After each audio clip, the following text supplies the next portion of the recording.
ए भिटामाटी सुरक्षा कमिटी तरफ हार्दिक अभिनंदन जहाँकि आज दीर्घ 16 वर्ष धरी चलता आंदोलन में आज पर्यंत कांग्रेस प्रशासनिक अधिकारी आम कथा शुणी नी बहुत भाग्य विषय आज प्रशासनिक अधिकारी एवं आज सरकार लोक मानकर समस्त मतामत नापी आज जो ए प्रकार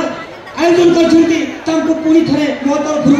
आम संग्रामी भाई मान तरफ अशेष अशेष धन्यवाद। कथा उठी विश्व जो ध्वंस मुखर विश्व तापायन आज विश्व नियंत्रण को आज डाकरा दौड़ी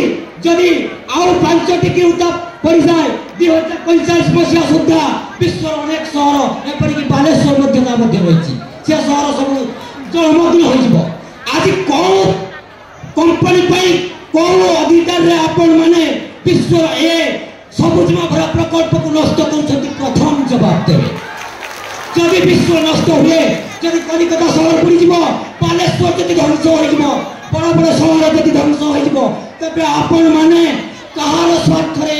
सबुजमा भरा माटी को आज बिक्री करने बसुँच जवाब देवे सार। द्वितीय कथा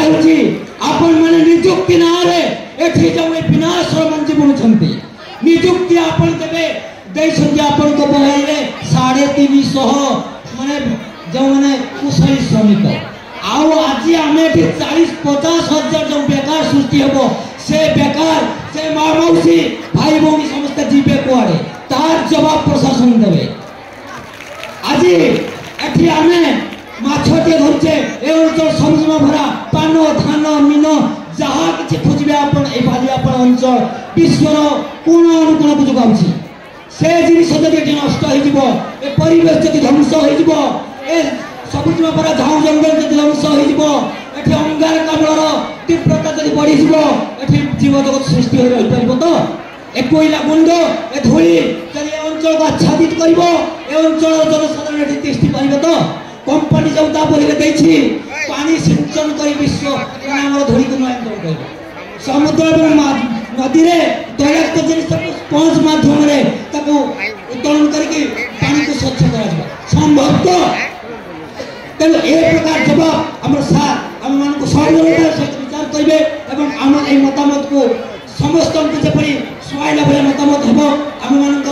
ए दाबी जपरी सब जगह पहुँचब और जनसाधारण आवाज आपण बापा माँ हिसाब से आमको तार उचित जवाब देवे आशा कर जय जगन्नाथ जय माटी माँ।